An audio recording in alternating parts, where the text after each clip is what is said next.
Okay, so have you ever thought about like how a company can make a decision that just totally backfires? I mean, like a huge company. Yeah. Yeah, and Yeah. and a decision that seems like a total no-brainer, Yeah. and it ends up like really upsetting people. Right. Like for example, let's talk about Coca-Cola and the whole new Coke thing. Remember that? Oh, yeah. Yeah, it's a classic story. And you know what's really cool is we have some awesome material from cognitive market research for this deep dive. Yeah, I've seen that stuff. It's really fascinating. Yeah, and it's going to help us really like unpack this whole thing. So, Yeah, I think right away what's so interesting is how Coca-Cola, they had this data, and it seemed like a logical move to make this change. right. But then the reaction was so strong and so negative, it kind of shows you that consumers aren't always rational, you Mm. know? Oh yeah, absolutely. And that's what we're going to explore today in this deep dive. We want to understand why Coca-Cola decided to make this change, Yeah. with new Coke, and then like how it went so wrong, and then the lessons we can learn from it, Yeah. especially about consumer loyalty and brand identity, all that stuff. Yeah, and it's interesting because we're talking about something as simple as a soda, Right. but it has these huge implications. Yeah, exactly. So we're going to get into all those like aha moments today as we go through this cognitive market research stuff. Okay, so let's start with the why. Like, why did Coca-Cola even want to change their formula in the first place? Right. Well, the research you gave me talks about how Pepsi was becoming really popular back in the early 80s. Like they were a serious threat. Yeah, and they had that Pepsi Challenge campaign. Oh, yeah. Tell me about that. So they were doing these blind taste tests, and a lot of people actually preferred the taste of Pepsi. It's sweeter. Yeah. So it was a direct challenge to Coke. Wow. So that must have been pretty unnerving for Coca-Cola. Yeah, and your research actually mentions that Coke's market share was going down. Right. So they definitely felt the pressure to do something. Yeah. And Coca-Cola, they're all about data. So they did a ton of market research. Like we're Sure. talking about over 200,000 taste tests. Wow, that's a lot of taste tests. Yeah. And the results, they showed that people generally preferred a sweeter formula, Yeah. like even over the original Coke. So it seemed like they had a good reason to change things up, right? Yeah, but here's where things get interesting. They focus so much on taste Mm. that they kind of forgot about something else. What's that? The emotional connection that people had with the original Coca-Cola. Ah. They didn't really factor that into their decision. Yeah, so they were looking at numbers, but they weren't really understanding the whole picture. Exactly. Like they missed the intangible power of their brand. Right. And this is a good lesson for any business. Oh, You yeah. can't just rely on quantitative data like taste tests. You Right. need to understand the emotional side of things, too. Yeah, like how people feel about the brand. Exactly. And there are ways to get at that kind of information. Oh, really? Like What- what? You can do focus groups or in-depth interviews Okay. to really understand people's deeper feelings and motivations. Gotcha. So Coca-Cola, they launched new Coke based on all this data they collected. But how did people react? Not well. Oh, yeah. Yeah. Kidding. What went wrong? Well, basically, they underestimated the symbolic and cultural value of the original Coca-Cola. Right. Like it was more than just a drink to people. Exactly. Your research talks about how it represented nostalgia, tradition, all these things. Right. It was like a part of their identity almost. Yeah, and so when Coke changed the formula, it felt like a betrayal Oh, to a wow. lot of loyal customers. Yeah. So how did that betrayal actually play out? Like what did people do? Well, there was a huge backlash, like immediately. Really? Yeah, Coke was getting thousands of complaints every day. Oh, my God. People were outraged. Wow. So it wasn't just a few people complaining. It was like a mass movement. Exactly. And it wasn't just phone calls either. People were organizing petitions and protests, Really? all demanding that Coke bring back the original formula. Wow.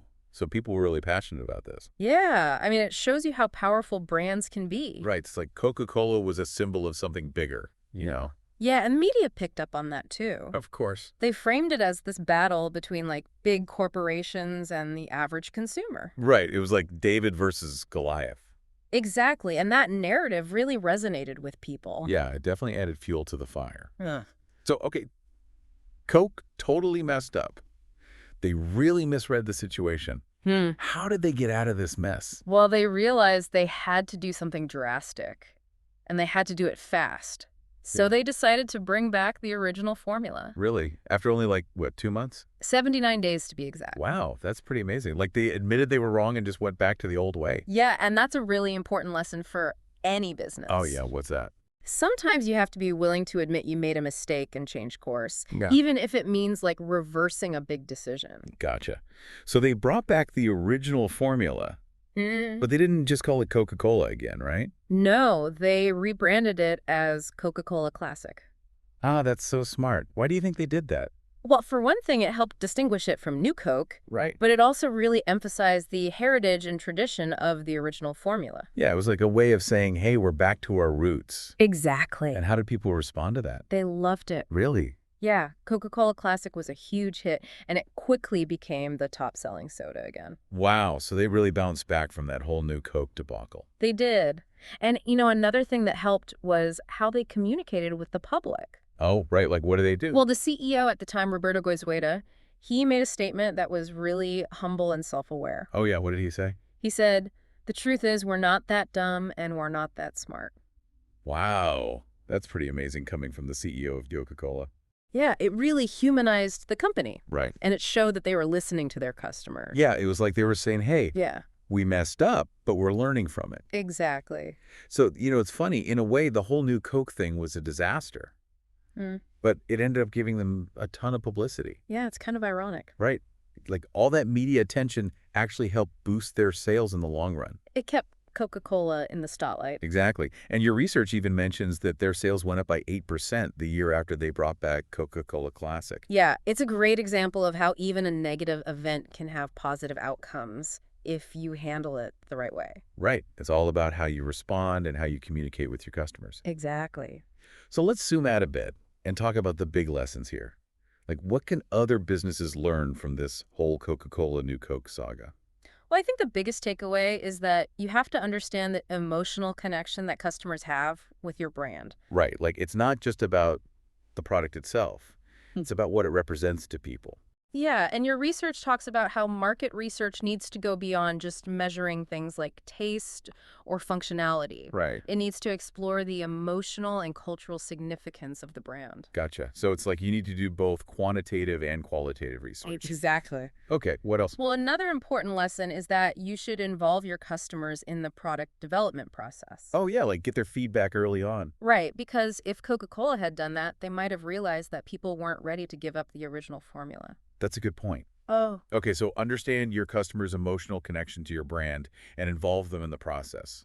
What else? Well, you also need to be prepared to respond quickly and decisively when things go wrong. Right, like have a crisis management plan in place. Exactly, because Yeah. the faster you respond, the less damage you'll do to your brand. Gotcha. And Coca-Cola's quick response with bringing back the original formula, that was a really smart move. It was. Okay, any other big lessons? Yeah, one more. And it's about finding the right balance between innovation and tradition. Okay, tell me more about that. So you want to innovate and keep your brand fresh and exciting, Right. but you don't want to alienate your core customers by changing too much too quickly. Yeah, it's like you have to respect your brand's heritage while also moving forward. Exactly. And New Coke is a perfect example of what can happen when you get that balance wrong. Right, you can end up losing the trust of your most loyal customers. Exactly. Okay, so to wrap things up, what are the key takeaways for our listeners today? Well, I think we've covered them pretty well. Yeah. Never underestimate the emotional power of your brand. Always listen to your customers and be ready to adapt if you make a mistake. And remember that innovation is important, but you have to respect your brand's history and identity. Absolutely. Yeah. And all of this awesome insight comes from the cognitive market research article that we've been discussing today. It's a great resource. It is. So before we go, I will leave you with one final thought. Mm-hmm. Think about the products or services that you use every day, like the ones you really love and feel connected to. And ask yourself this: what would it take for you to stop using them? Like, what would the company have to do to totally lose your trust? It's a really interesting question to think about. It is, because it gets to the heart of what brand loyalty really means. Exactly. All right, thanks for joining us today for this deep dive into the fascinating world of New Coke. It's been a really enlightening conversation. I agree. And we'll see you next time for another deep dive into something awesome. See ya. Bye.